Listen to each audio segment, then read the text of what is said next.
Bonjour et bienvenue dans cette vidéo qui va parler des rotations. Alors on va tout d'abord construire une rotation. On va construire la rotation du triangle ici par rapport au point J, donc de centre J, et d'angle 20 degrés. Alors pour ceci, bien sûr, quand on est sur la feuille, comme vous allez l'être, on va prendre un rapporteur ici, et je vais donc tracer un angle de mesure donné, un angle de 20 degrés. Alors, le sens doit être précisé. On va faire la rotation dans le sens horaire, c'est-à-dire dans le sens des aiguilles d'une montre. Rotation de 20 degrés. Voilà, on voit le petit écartement de 20 degrés. Et on va faire cette rotation 3 fois.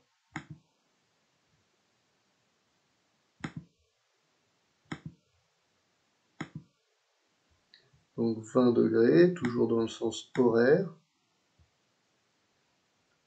Et vous voyez, ça nous donne un nouveau point avec l'égalité des longueurs. Troisième angle de mesure donné ici, dans le sens horaire toujours. Voilà, on obtient 3 nouveaux points. On va vérifier ici que les longueurs sont les mêmes. Je vais le faire d'ailleurs en utilisant le compas. Regardez, ici, le logiciel n'a pas déformé la longueur. Ici, même chose. Et ici, non plus. Donc, il me reste à tracer I', G', H', qui est l'image du triangle par une rotation de centre J et d'angle 20 degrés. Ce qu'on va faire vérifier par le logiciel en utilisant rotation de ce triangle-là par le centre et dans le sens horaire d'un angle de 20 degrés. Vous voyez, ça revient bien sur la même figure. Alors, je vais faire une deuxième rotation du triangle et de centre, un des sommets du triangle, à savoir de centre G. Donc toujours avec rotation. Et je vais choisir un autre centre, un autre angle, donc l'angle de mesure donné. Je vais faire la rotation de centre G, alors du point G par rapport au point G, et puis l'angle, je vais le prendre dans le sens anti-horaire, donc dans le sens contraire des aiguilles d'une montre, et je vais prendre un angle de 45 degrés. Donc l'angle ici, je me suis trompé, je vais recommencer, donc l'angle de mesure donné, donc on va prendre le point G, de centre G, sens anti-horaire, 45 degrés. Voilà, alors finalement il m'a fait le point H. Bon. Maintenant on va faire le point I. Donc I, G, 45 degrés dans le sens anti-horaire ici. Et alors, est-ce qu'il arrive? C'est la question que je me pose, parce que 2 fois j'ai raté. Donc là, c'est bien le point G, G. Et voilà, donc ici le point G n'a pas bougé, c'est normal, c'est le centre. Et donc l'écartement étant nul, on ne peut pas faire un angle de 45 degrés. On peut faire un angle de 45 degrés, mais ça ne va pas bouger. Donc en fait, on obtiendra pour image ce triangle-là, avec, comme vous le voyez, l'angle de 45 degrés H, G, H', l'angle de 45 degrés I, G, I'.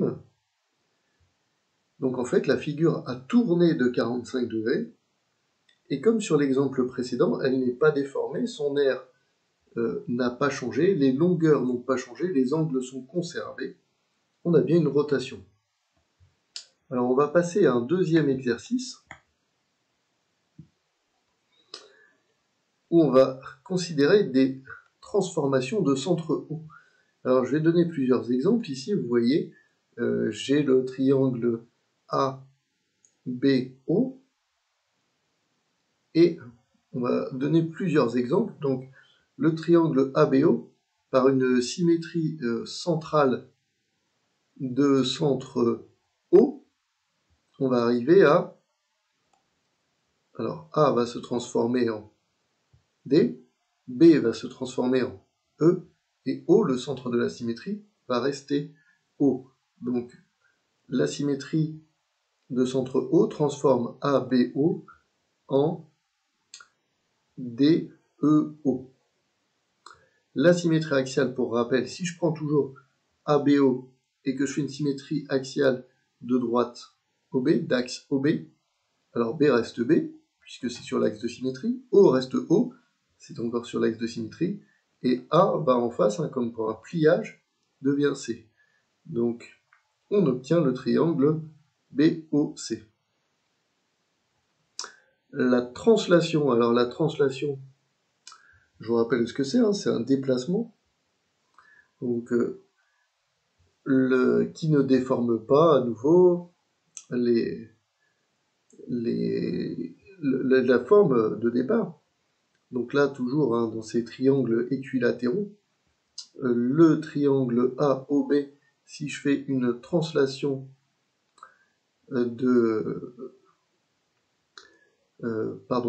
si je fais une translation de A vers B, ici, O, alors A va devenir B, O va aller en C, mais B, on ne va pas retomber sur un point du triangle. Puisqu'ici, donc, je vous rappelle, je vais faire la parallèle à AB, mais qui passe par B, et du coup, je vais obtenir un nouveau point, ici, le point B', tel que AB va être égal à BB'.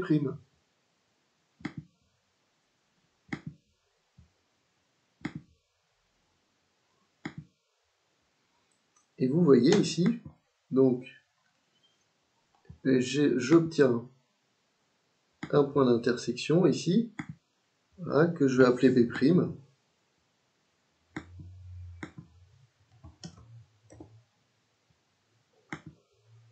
Et puis je vais cacher le cercle.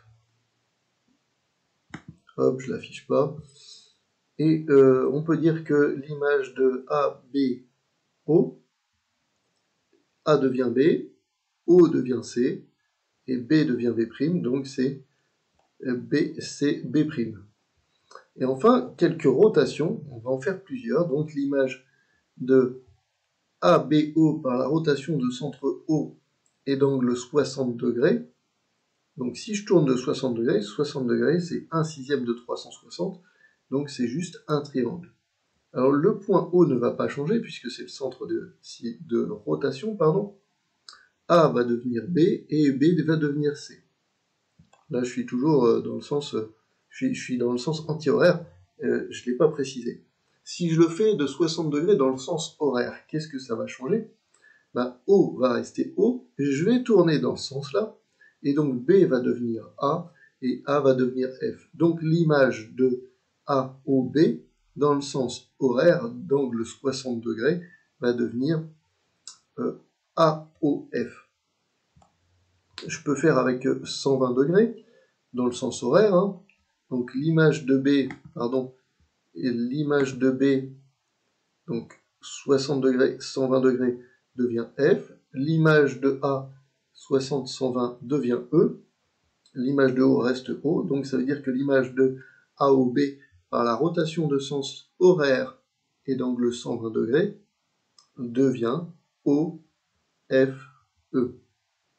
Et enfin, si j'essaye l'angle de 180 degrés, donc 180 degrés, c'est un demi-tour.